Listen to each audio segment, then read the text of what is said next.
नमस्कार। शुरुआत करते हैं बड़ी खबर के साथ। देश में वैक्सीनेशन अभियान में और तेजी आने की उम्मीद जगी है। देश में कोरोना की एक और वैक्सीन को मंजूरी मिल गई है। जॉनसन एंड जॉनसन की सिंगल डोज वैक्सीन को केंद्र सरकार ने मंजूरी दे दी है। वैक्सीन के इमरजेंसी इस्तेमाल को फिलहाल मंजूरी दी गई है। स्वास्थ्य मंत्री मनसुख मांडविया ने ट्वीट कर इस बात की जानकारी दी।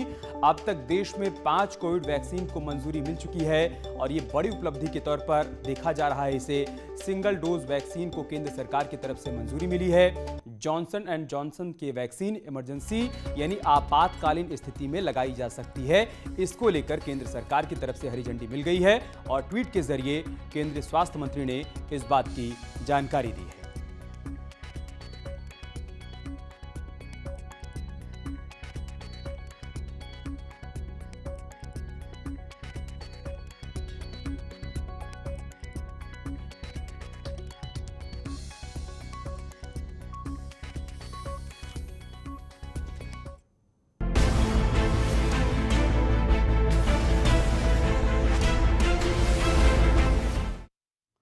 और चलिए बात करते हैं नड्डा के मिशन यूपी की। विधानसभा प्रभारियों की बैठक जारी है। जेपी नड्डा के साथ सीएम योगी भी इस बैठक में मौजूद हैं। संगठन महामंत्री सुनील बंसल भी इस बैठक में मौजूद हैं। विधानसभा चुनाव पर मंथन किया जा रहा है। 2 दिन के यूपी दौरे पर हैं जेपी नड्डा और ये बड़ी खबर हम आपको बता रहे हैं। मिशन 2022 को लेकर इस वक्त चिंतन मंथन का दौर चल रहा है। विधानसभा चुनाव की तैयारियों को और गति दी जा रही है। 2 दिनों के यूपी दौरे के दौरान जेपी नड्डा एक के बाद एक कई बैठकों में शामिल होंगे। विधानसभा प्रभारियों के साथ इस वक्त उनकी बैठक चल रही है और इस बैठक में सीएम योगी आदित्यनाथ भी मौजूद हैं। इससे पहले पंचायत प्रतिनिधियों के साथ भी संवाद किया था जेपी नड्डा ने, जिसमें उन्होंने कहा था कि आप जाइए जन जन के बीच और सरकार की उपलब्धियों का जिक्र करिए। बताइए कि कैसे डबल इंजन की सरकार उत्तर प्रदेश को उत्तम प्रदेश बनाने की दिशा में तेजी से आगे बढ़ रही है। फिर चाहे केंद्र सरकार की योजनाएं हों या फिर राज्य सरकार की योजनाएं हों, उनको जन जन तक पहुंचाइए, उसके फायदे बताइए और बताइए कि कोरोना काल में मुश्किल चुनौतियों का सामना करते हुए सरकार कैसे आम जनमानस के काम करती रही है। लखनऊ से हमारी सहयोगी अनामिका इस वक्त हमारे साथ जुड़ चुकी हैं। अनामिका, क्या जानकारी, क्या अपडेट है बैठक के बारे में?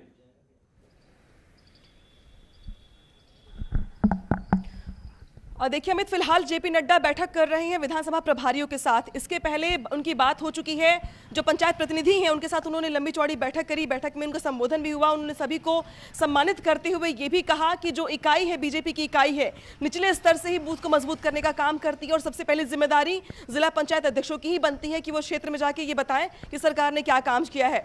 इसके बाद अब बारी आएगी विधानसभा प्रभारियों की, यानी कि विधानसभा प्रभारियों से अब जेपी नड्डा की बातचीत चल रही है और 403 सीटों पर यानी कि लगभग सभी सीटों का आकलन कर रहे हैं जेपी नड्डा कि किस सीट पर कितनी मजबूती है बीजेपी की या कौन सी सीट ऐसी है जहां पर थोड़ी बहुत मुश्किल भी है। और इसी के बाद अब 4 बजे से बीजेपी के राष्ट्रीय अध्यक्ष जेपी नड्डा बीजेपी मुख्यालय पहुंच जाएंगे, जहां पर बात होगी मंत्रियों के कामकाज की। तो नीचे से लेकर के अगर ऊपर तक की बात की जाए तो सरकार से लेकर संगठन तक का जो पूरा का पूरा खाका है चुनाव का या उसको लेकर जो रणनीति है वो लगातार तय की जा रही है और उसमें अब बारी चल रही है इस वक्त विधानसभा प्रभारियों की, क्योंकि सबसे इंपॉर्टेंट बैठक विधानसभा प्रभारियों के साथ में ही है। 403 सीटों को जिसको जीतने की बात अखिलेश यादव बार-बार कर रहे हैं, उन 403 सीटों पर बीजेपी अब ये दावा कर रही है कि वो एक-एक सीट को लेकर के मजबूती दिखाएगी और टारगेट पर होंगी वो सीटें जिसमें बीजेपी को 17 के चुनाव में हार मिली थी। इसके अलावा ये भी कहा जा रहा है कि चूंकि इस बार बहुत सारे नेताओं के टिकट कट जाएंगे या कामकाज के आधार पर उनको टिकट नहीं मिलेगा, तो विधानसभा वार समीक्षा की जा रही है कि वो कौन-कौन से बहुत अहम है बैठक। अनामिका, इस बैठक पर आप नजर बनाए रखिएगा। हम आपके पास आएंगे अपडेट के लिए। बहुत शुक्रिया आपका हमारे साथ जुड़ने के लिए और जानकारी तक पहुंचाने के लिए। मिशन 2022 को लेकर 2 दिनों के यूपी दौरे पर पहुंचे बीजेपी के राष्ट्रीय अध्यक्ष जेपी नड्डा लखनऊ में ब्लॉक प्रमुखों और जिला पंचायत अध्यक्षों की बैठक में शामिल हुए। इस बैठक में सीएम योगी के साथ दोनों डिप्टी सीएम और साथ ही पार्टी के प्रदेश अध्यक्ष यानी स्वतंत्र देव सिंह भी मौजूद थे।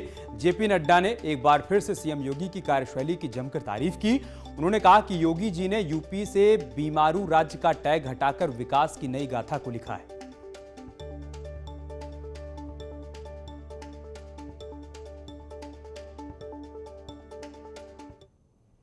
कुछ बीमारू राज्य और उस बीमारू में यू होता था उत्तर प्रदेश, हर दृष्टि से बीमार। आज वह बीमारू राज्य अपने पांव पर सबल होकर के योगी जी के नेतृत्व में छलांग लगाता हुआ आगे बढ़ रहा है और दूसरे नंबर पर खड़ा हो गया। इस बात को हमको समझना चाहिए। और फिर मैं कहने के लिए नहीं कह रहा, आंकड़े के साथ कह रहा हूं।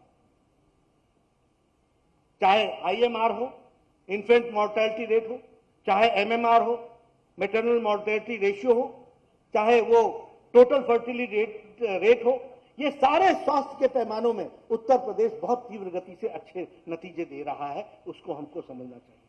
उसी तरीके से अगर आप देखें तो 2016-17 में आपका पर कैपिटा इनकम जो था वो 47,116 रुपए साल का था। आज आपका, और ये 2017 की बात बता रहा हूं, और आज आपका पर कैपिटा इनकम जो है वो 94,495 रुपए पहुंच गया प्रति वर्ष। इस बात को हमको समझना चाहिए। यानी कहां 47,000, दुगना आपने पर कैपिटा इनकम पहुंचा दी। इस बात को हमको समझना चाहिए। अगर मैं विकास की कहानी कहूं तो हम सुनते थे एक जीटी रोड होता था, बचपन में आया करते थे, कोई ट्रक आ जाए तो गाड़ी को नीचे उतारना पड़ता, और नीचे उतार दिया तो ऊपर चढ़ाना मुश्किल होता था। मुझे नहीं मालूम कि आप लोगों ने वो समय देखा है कि नहीं, वो जमाना देखा है कि नहीं।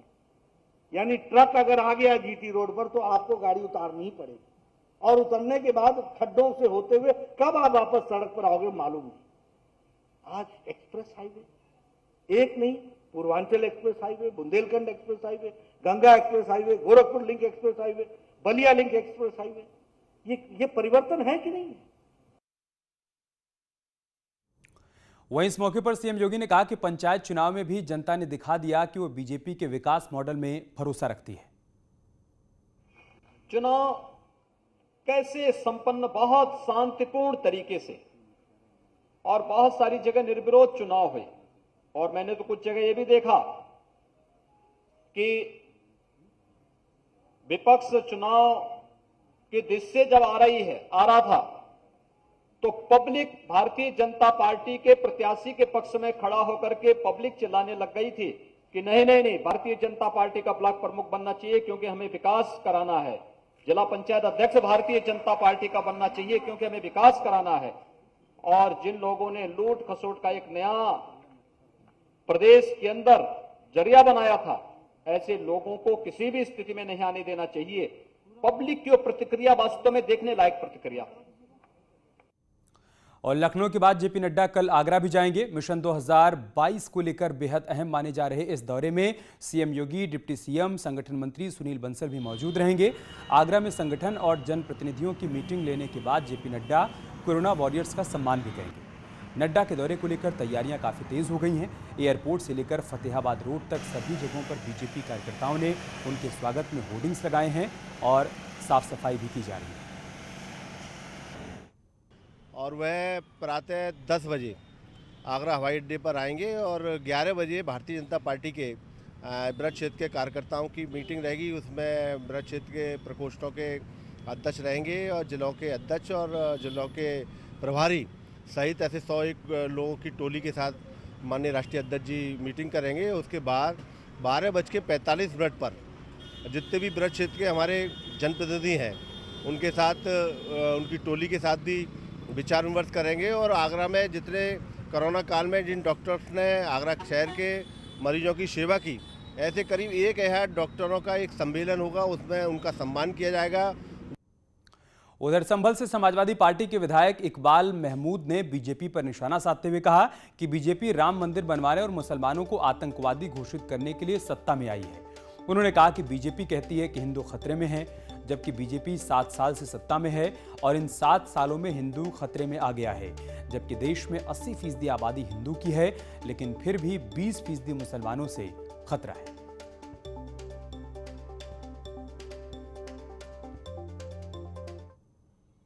ये आइज नहीं है कि 370 लागू किया जाए, ये आइज नहीं है कि हिंदुस्तान के अंदर मुसलमानों को आतंकवादी घोषित किया जाए। हिंदू खतरे में। अरे भाई, हिंदुस्तान को आजाद हो गए 77 साल हो गए, 70 साल हो गए। इस 7 साल में हिंदू खतरे में आ गया। इससे पहले कोई खतरा नहीं था। तो इस खतरे की वजह तो तुमने। अब ये जातियां इतनी हो रही हैं कि इन सबको देखे तो हमें चाहते हैं कि ये सरकार नहीं रहे। और अब खबर लखनऊ से, जहां पर भोजपुरी अभिनेत्री काजल निषाद समेत कई लोगों ने समाजवादी पार्टी की सदस्यता ली है। इस दौरान अखिलेश ने बीजेपी सरकार पर जमकर निशाना भी साधा। उन्होंने किसानों के मुद्दे पर सरकार को घेरा तो योगी सरकार को ओबीसी मुसलमानों के खिलाफ बताया। उन्होंने सीएम को अपनी भाषा सुधारने की नसीहत भी दी।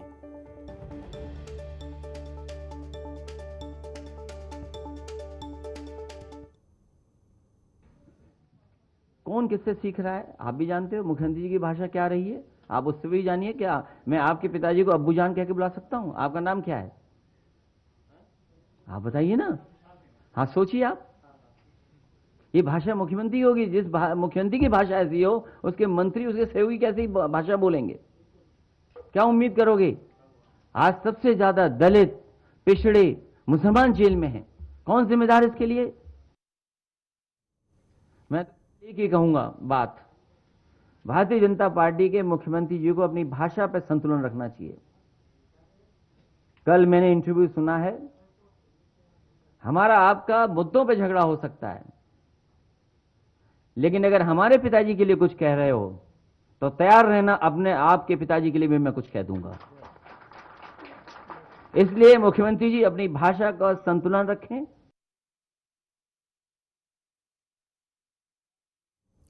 नेटवर्क 18 और फेडरल बैंक की संजीवनी गाड़ी देश में कोरोना प्रभावित इलाकों की यात्रा कर रही है। वैक्सीन को लेकर जागरूकता लाने में सहयोग देकर आप भी हमारी मदद कर सकते हैं। आपको दिखाते हैं कि आज संजीवनी गाड़ी किन किन इलाकों का दौरा करेगी।